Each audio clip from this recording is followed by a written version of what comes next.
Okay, so in the last class, we are talking about isomorphisms of graphs. So isomorphism simply means the two graphs are exactly same, just drawn differently. So to prove isomorphism, you have to actually produce two maps f and g, f a bijective map f from v1 to v2 and a bijective map from E1 to E2, where V1 and V2 are the vertex set of the graph G1 and G2, and E1 and E2 are the edge sets of the graph G1 and G2.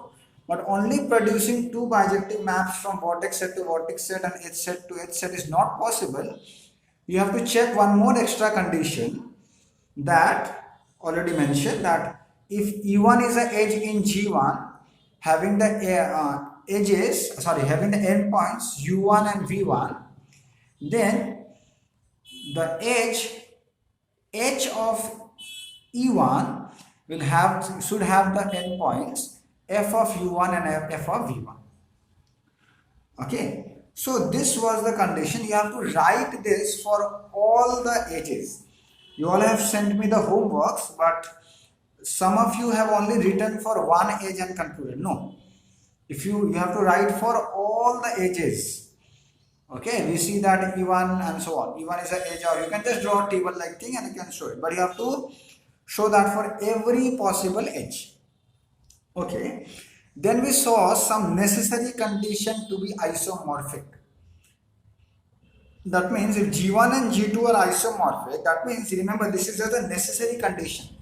That means if one of these things does not happen, then the graph cannot be isomorphic. This is how we use the necessary condition. So remember, necessary condition is only used to disprove that the graphs are isomorphic. That means if two graphs do not have the same vertex set, that means equal number of elements in the vertex sets, then the two graphs cannot be isomorphic. Okay. Similarly, when my two graphs have different number of edges, then the two graphs cannot be isomorphic. And there are other things that I discussed in this necessary condition. So again and again I am repeating. Necessary condition is only used to disprove. That means if any one of this will not hold, then your graph cannot be isomorphic. Your graphs cannot be isomorphic. You cannot just use one of this and say that the graphs are isomorphic. No. So keep that in mind. So I have given you some examples. I'll give you more examples. For example, let's see this question.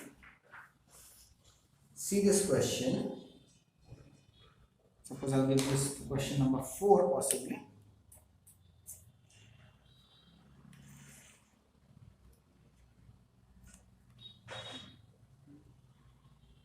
Yes.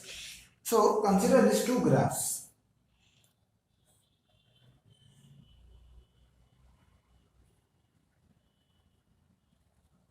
This graph you consider.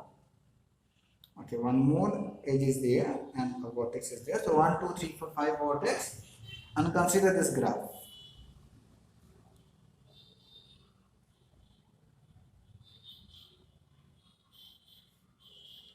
I am asking you whether these two graphs G and H are isomorphic or not. Now how will you start? First you check with the necessary condition that all the conditions are satisfied or not.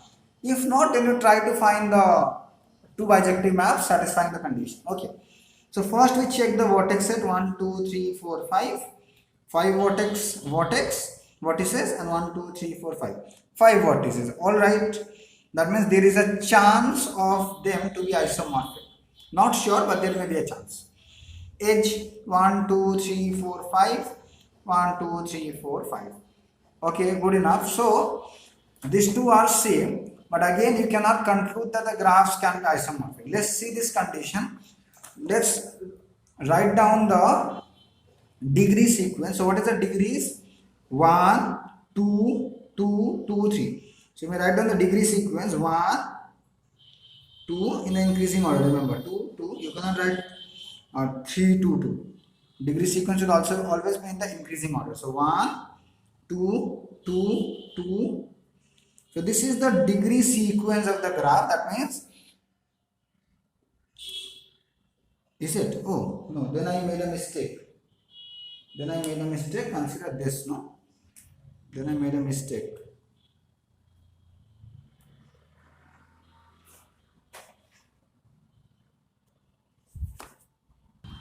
Sorry. So I counted the edges wrong. So here they have 1, 2, 3, 4, 5 edges, and here they have 4 edges. So the two graphs cannot be isomorphic. I thought that was a good question, but this is okay. Anyways, so these two graphs are not isomorphic. You know the reason.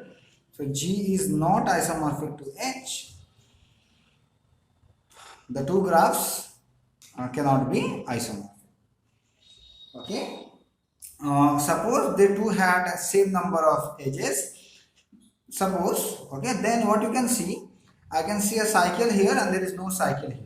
So again, if you use this condition also, G1 has a cycle of length k, if and only if G2 has a cycle of length k, that means here I have a cycle of length 3, but here there is no cycle of length 3. Indeed, no cycle only.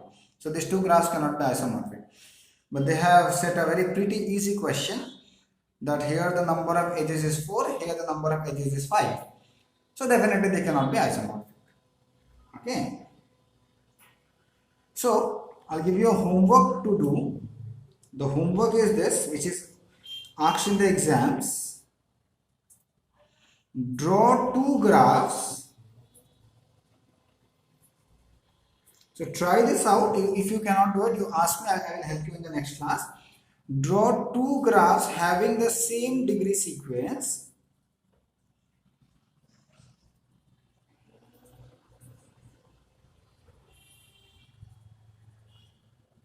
But they are not isomorphic.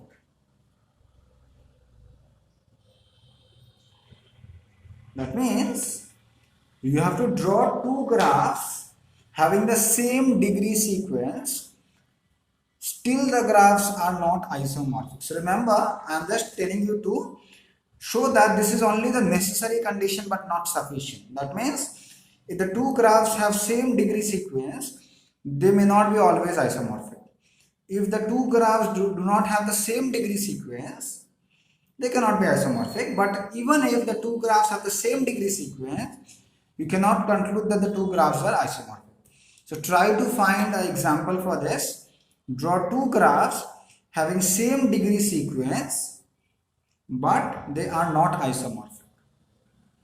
So try to draw two graphs, write their degree sequence. Their degree sequence must be exactly same, and prove that the two graphs are not isomorphic. Okay. Now we have seen a lot of condition to show that graph is not isomorphic. So remember, you always do, whenever I give you two graphs, what you first do, you look at all the necessary conditions. You count the number of vertices, you count the number of edges, you write down the degree sequence, you check for cycles, you check for connected and disconnectedness and so on. If any one of them fails, then you can say that the graph cannot be isomorphic.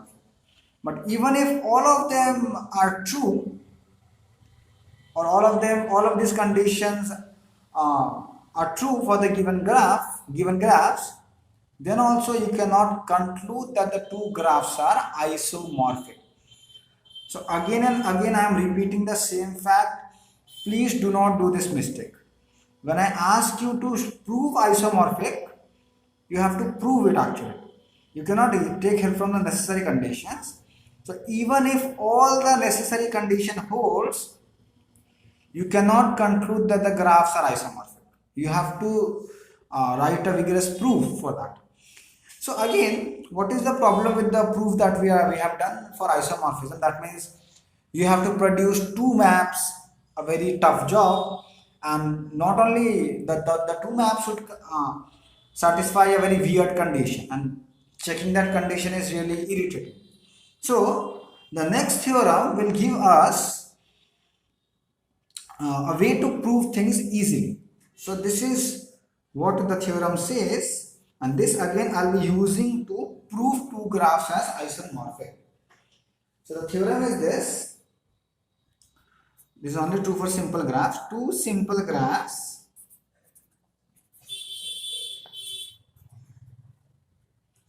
are isomorphic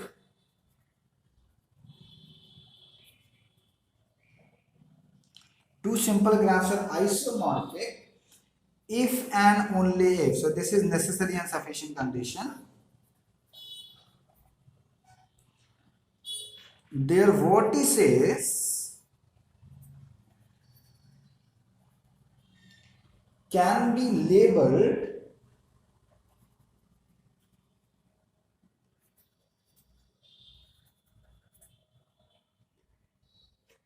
in such a way that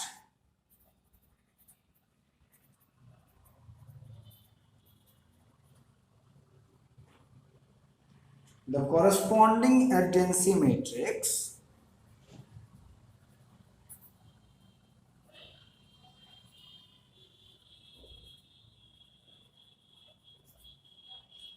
are equal.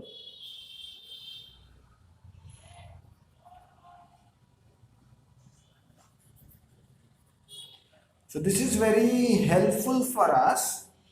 That means to prove that two graphs are isomorphic, you don't have to produce those two weird maps. If you can label the vertices and corresponding to that labeled vertices, you find out the adjacency matrix of both the graphs. If their adjacency matrices are coming equal, you can conclude that the two graphs are isomorphic. That is very obvious. The proof is very obvious. So let's see an example. Consider these two graphs.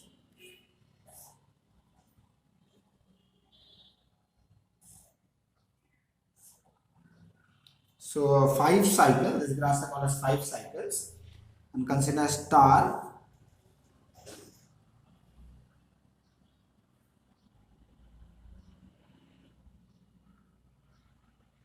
so let me call the vertices as V1, V2, V3, V4, V5, and let me call the edges as here I am calling this as U1, U2, U3, U4, U5. So the obvious question is the two graphs G and H isomorphic or not? So the first thing we'll always start with checking the necessary condition. 1, 2, 3, 4, 5, 5 vertices.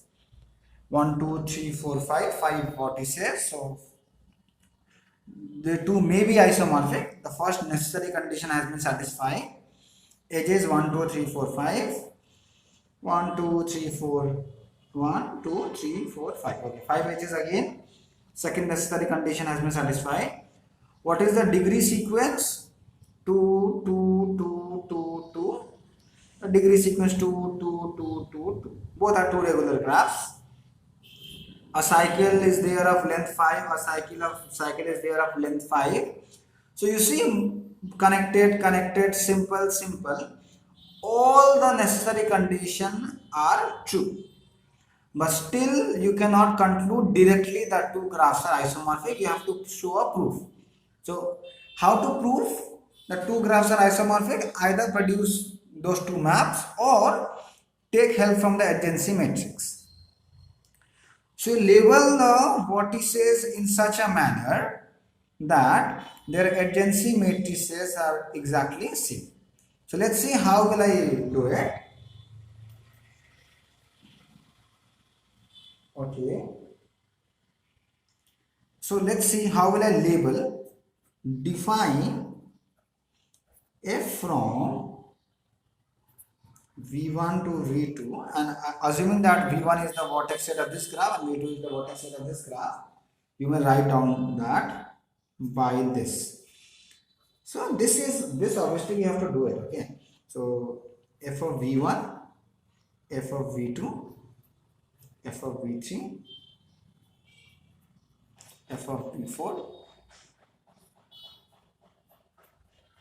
f of v5. So try to understand my point. v1 will be mapped to where? Suppose I am taking v1 to be same as u1. Okay. So v2. So v2 is that vertex which has a direct edge with u1 or v1. So I will have to take v2 to be either u3 or u4, because v2 is that vertex which has a direct edge with v1. So suppose I am taking that there are two edges, or there are two vertices which have a direct edge with u1. So I have to take v2 as either u3 or u4. I will call this as u3. You can take u4 also. And v5 is that vertex which has a direct edge with v1. That is u4 here. So v5 will be mapped to u4. Now, now v2 has a direct edge with v3. So u3 must have a direct edge with either this, right, u5. So v3 will be mapped to u5 if I am not mistaken. So v3 has a direct edge with v2. v2 is mapped to u3. So u3 should have a direct edge with u5. Okay.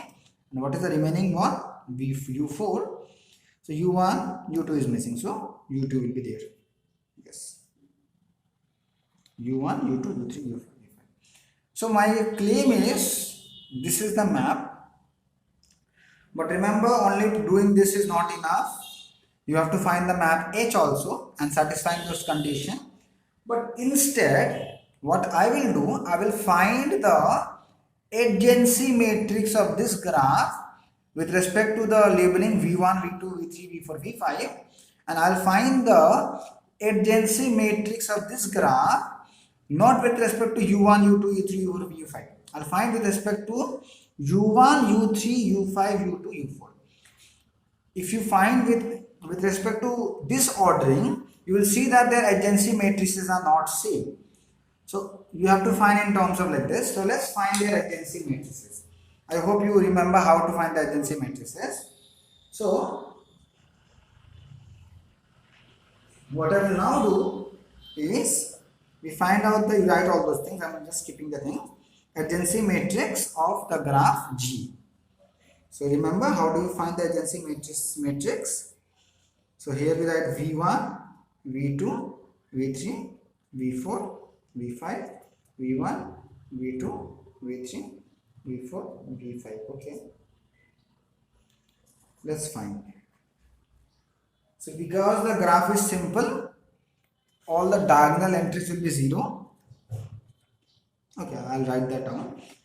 So you see, look at the graph. I hope you remember this concept, no? So v1, v2. So there is an edge between v1, v2 and v1, v5. So v1, v2 1 and v1, v5 1. Rest all 0.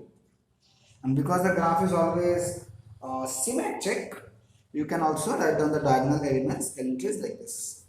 Now v2 to v1 is already done. v2 to v3 is 1 and nothing else. So v2 to v3 is 1 and rest 0. So this will become 1 0 1 0 0. Next, what I'll be doing, v3 to v4. Okay, v3 to v4, rest 0. So 0 1 0 0 1 0 1 0. v4 to v5 is 1. So v4 to v5 is 1, rest is 0. So this will be how much? This is same as this, which will be 1, and this will be 0. So my point is, this is the adjacency matrix of the graph G, with respect to the labeling v1, v2, v3, v4, v5. Now we will find the adjacency matrix of this graph, okay, with respect to the labeling this, not v1, u2, u3, u4, u5. You will find with respect to u1, u3 second, u5 third, u2 fourth, u4 fifth. Just do it. Okay. So I have to find the adjacency matrix I have to find the adjacency matrix of the graph H with respect to the labeling. So what was the labeling? U1, U3, U5. Okay. So U1, U3, U5, U2 and U4. U1, U3, U5, U2. Okay. So let's see. Just try to do it. Just try to do it. You have the graph in front of you. Please do it.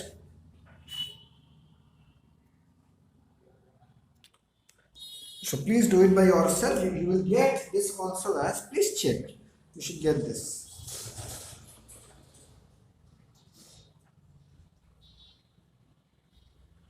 One, zero, 1, 0, 0. 0, 1, 0, 1, 0, 0, 1, 0, 1, 0, 0, 0, 1, 0, 1, 0, 0, 1, 0, 1, 1, 0, 0, 1, 0. Yes. So since AG and AIH are equal, therefore G and H are isomorphic. So remember this point. This is a necessary and sufficient condition. So mostly we are interested in the sufficient condition. So if I can label the vertices in such a manner that their adjacency matrices are coming same, then I can claim that the two graphs are isomorphic. So how do I conclude now? So there are many necessary conditions to disprove the graphs as isomorphic. If all the necessary conditions are satisfied, then try to prove that the two graphs are isomorphic. So now, whenever I ask you to prove that two graphs are isomorphic, instead of producing those two maps F and H and writing the edges, this edge has n vertices, this and so on, better you write down their adjacency matrices and show them so that they are equal, and hence you can conclude that the two graphs are isomorphic. I'll give you 2-3 examples more as your homework, so you try it out. If you are not able to do it, you please ask me. Am I clear up to here? This completes isomorphisms of graph. So I did not went to that detail, but this much is enough. If you know this much from isomorphisms, that is more than enough. You have the basic idea now. You can now check or see whether the two graphs are isomorphic or not isomorphic. Good. Now we start with one of the most important topics in graph theory, which is known as trees. Okay.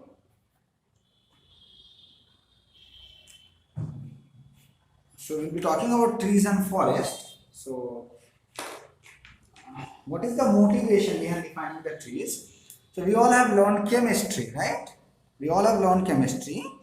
So remember the formulas for alkene. I don't know how many of you remember. The formula for alkenes in organic chemistry was CnH2n plus 2. So that means,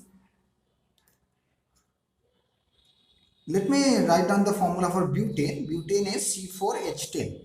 This compound is called as butane. Okay. Now basically, what was the structure of butane? What was the structure of butane if you remember? So once you can draw in terms of carbon atom and hydrogen atom, or another way was, okay, let me draw it in terms of carbon and hydrogen atom. C, single bond C, single bond C, single bond C, and just all over filled with H.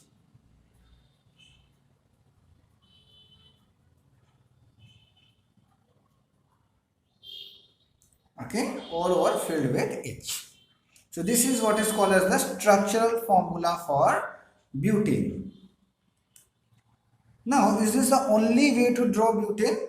We had seen, no, we can also draw butane in some different manner. How?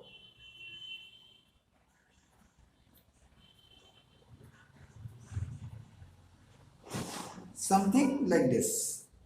You can also draw butane something like this. H1, 2, 3, 4, 5, 6, 7, 8, 9, 10. Am I clear? So this was also another. So this also has the formula C4H10, and they also have the, this also has the formula C4H10. But we see that their structural formula are different. Their structures are different. Remember what were this called as? Anyone who remembers what is the term given to this? These two compounds. Let's see how strong your chemistry is. So these compounds are called isomers of butane. The compounds are called isomers. No, you are in matrix space, I guess, Rajkamal. Anyways, these compounds are called isomers. Okay. So this is known as isomers of butane. And you may find that there are no isomers possible for butane. I don't know how many of you have done the formulas to find the isomers, but in my class 11th level, I had seen a formula to find the isomers of alkanes. Currently I don't know the formula, but maybe I can derive it now with the help of graph theory. So the point is this: you have no other isomers of butane.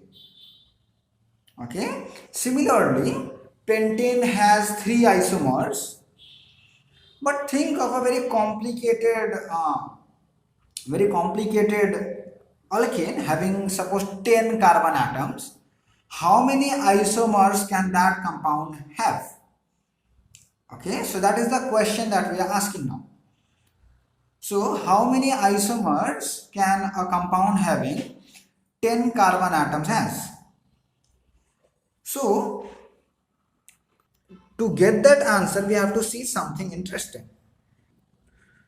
So basically, we are dealing with some graphs. Look at the structure of butane that I made. The first structure was something like this. 1, 2.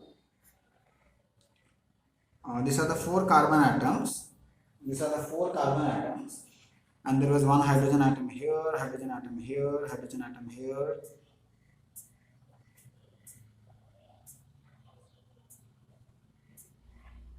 Yes, this was the structure which I made. The simplified diagram of the first structure is this, and the simplified diagram for the second structure is this. So one carbon atom, second carbon atom, third carbon atom, the fourth carbon atom, again 1, 1, 1, then again a 4, 1, 2, 3.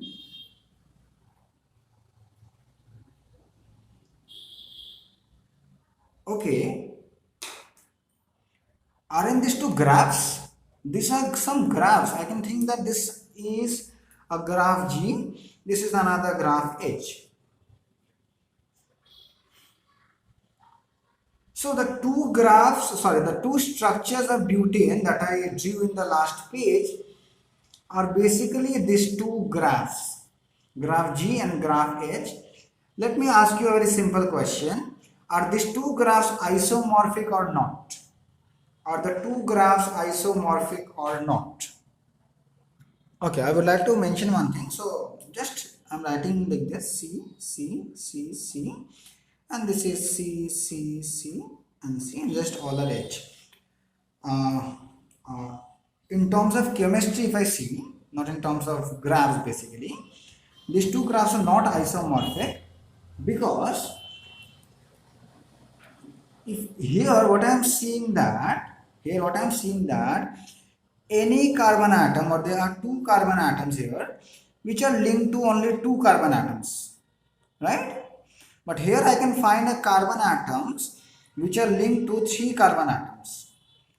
So they are not isomorphic in that sense, not in terms of the graphs that we made. So I can find a carbon atom which is only linked by 2 carbon atoms and all hydrogen, but here I can see a carbon atom, or I can find a carbon atoms which are linked to 3 carbon atoms, right? So this kind of graphs mostly appears in chemistry.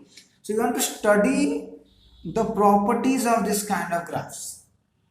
Okay, we want to study the properties of these kinds of graphs, and they have all in many other applications. Okay, it is not that it has only application in chemistry, but I'm starting like this. So this kind of graphs usually appear in chemistry, and Cayley called them, I guess Cayley was on, yes, Cayley called them trees.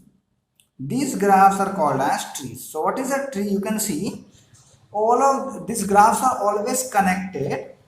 These graphs are always connected, and they do not contain any cycles. You cannot see any cycle here, right? So Cayley called them trees. Okay, and we will see that after studying the properties of trees, we can find a formula for number of isomers of butane. So what is a tree? So now we have a definition of a tree.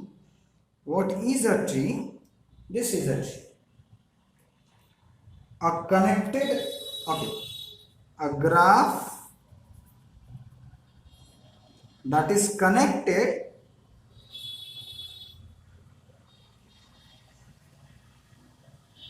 and has no cycles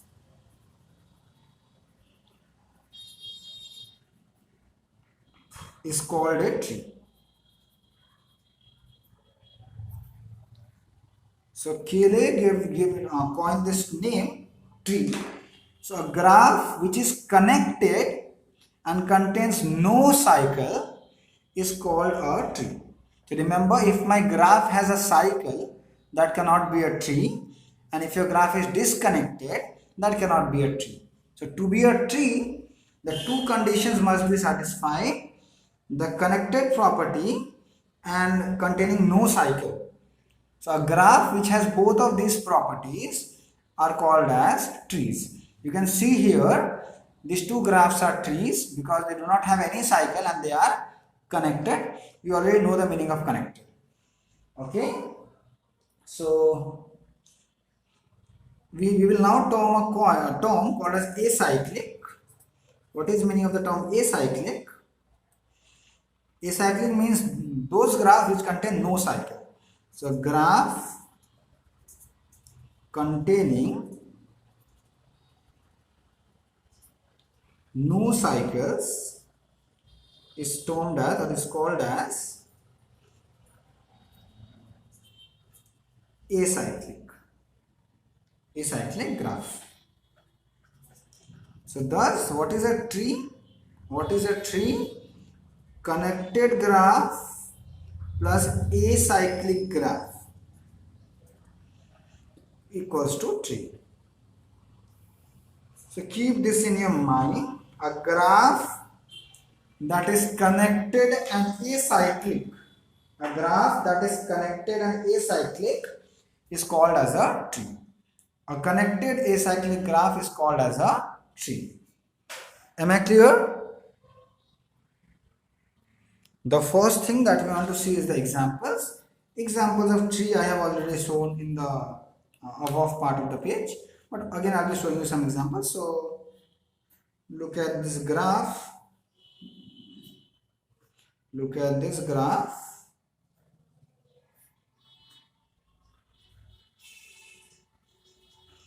If I call this graph as T, usually I'll be denoting the trees by T. You can also use G, doesn't matter. Call this G. So clearly T is a tree. T is a tree, as you can see very clearly, because it contains no cycle and it is connected. Whereas G is not a tree. G is not a tree. G is just a graph but not a tree. To be tree, it should be connected. Okay, it is connected, but it contains a cycle. Can you see a cycle? So G is not a tree. So any graph which has no cycles and which is connected is called as a tree. I hope you are very much clear with the definition of a tree, and you can see find some examples by yourself, and well, some non-examples by yourself also, which are not trees. We next define a forest. So, a very interesting names here, right? So, what is a forest? We will not say that something. What is a forest? You tell me. What do we know about forest? Something that is full of trees, right? And here also we define something like this. What is a forest? A graph whose components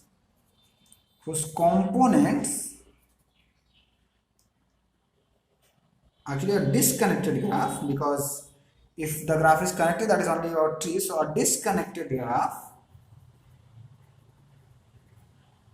whose components are trees. So if your graph is connected, that means it should be a tree to satisfy the definition of forest. Or if your graph is disconnected, then when can I say that that is a forest? When each of its component is a tree.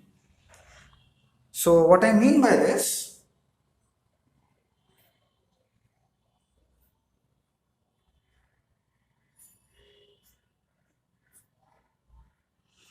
so consider this as a single graph G.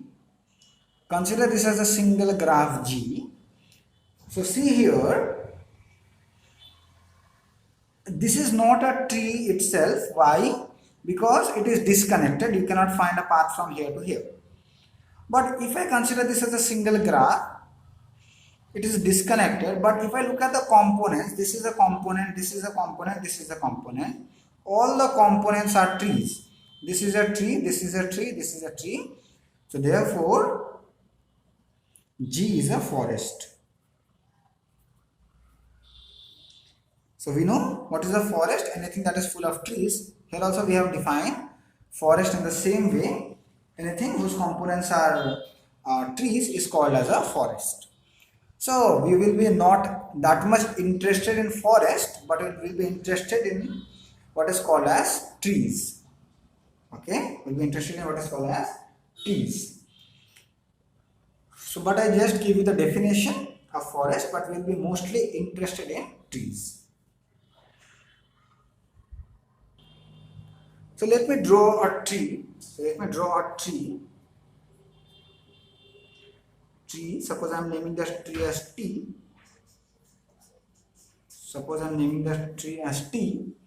Okay. So let me draw a tree.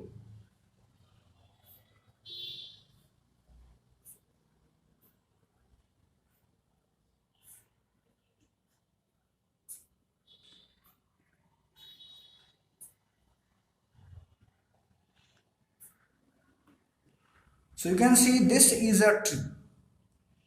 This is a connected graph. And it is very much clear that it has got no cycles. If you connect this to, this will contain a cycle and hence it will not be a tree. If you connect this to, this will no more be a tree. If you connect this to, it will no more be a tree. If you connect this to, it will no more be a tree, and so on. So this is what is called as a tree. This is an example of a tree. A very nice example. It has got so many vertices. So let's see some properties what I can list here.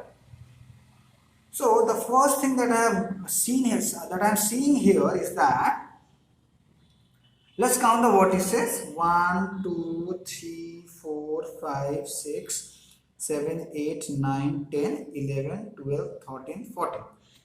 It has got 14 vertices. 1, 2, 3, 4. Let me count the edges. So 1, 2, 3, 4, 5, 6, 7, 8, 9, 10, 11, 12, 13. It has got 13 edges. Okay. Now, okay, let's see. Just consider this graph. Do not consider this whole as a forest. Just see this graph. This is also a tree. Count the number of vertices. 1, 2, 3, 4, 5. Count the number of edges. 1, 2, 3, 4. Count the number of vertices. 1, 2. Count the number of edges. 1. Count the number of vertices. 1, 2, 3. Count the number of edges. 2. we are seeing very interesting that the number of edges is always less than number of vertices minus 1. Is always equal to number of vertices minus 1. You see, 14 minus 1 is 13, 5 minus 1 is 4, 2 minus 1 is 1, and 3 minus 1 is 2. We are seeing, what we are noticing, that the number of edges in a tree, whatever trees that I have obtained or that I have drawn, always satisfies this condition. The number of edges is always less than, is always equal to number of vertices minus 1. So the first question that arises, is this always true? So this will be the first property of a tree, and yes, this is always true. We will prove in the next class that in any tree the number of edges is always 1 less than the number of vertices. Always. The proof is not that difficult. We will use induction. So this is one property that we'll see. Okay. The second thing that I am noticing,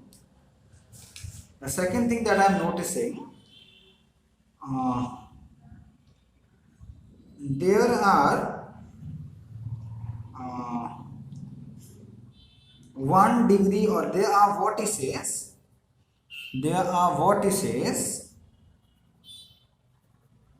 having degree 1.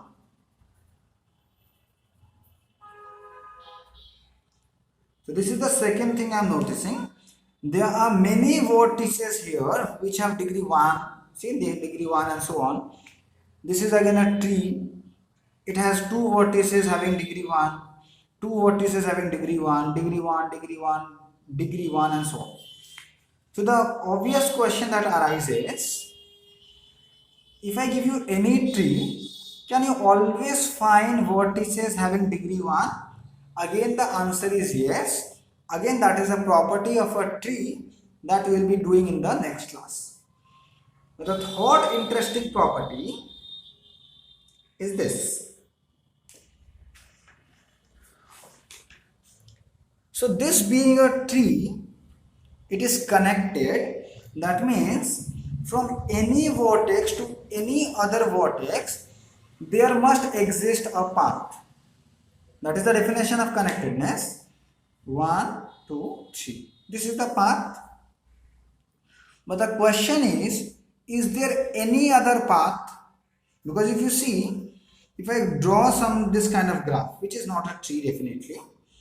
If I take this graph, this vertex is U, this vertex is V, I can find 2 paths. One this way like this and one this like this.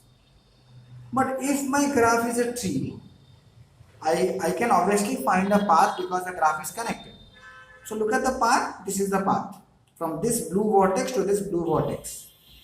But the question is this the only possible path? Here it was not only possible. There are many other possibilities. But in a tree, it is the only possible path. You give me any 2 pair of vertices, only one possible path is there. Suppose I take this and suppose I take this. This is the only path possible. And you cannot find any other path. And this is the third property of a tree. What is the third property of a tree? There is always a unique path, only one path possible, unique path from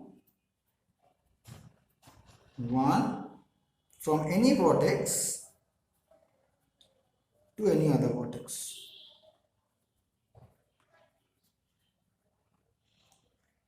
So these are the 3 properties that I am seeing for this particular graph. But we will see that these 3 properties are always true for any tree you give me. You draw any tree, all these 3 conditions will be satisfied. So this we are going to see in the next class. All 3 properties I'll try to prove. Okay. So that's all for today. If you have any confusion, any doubts, please ask. Thank you.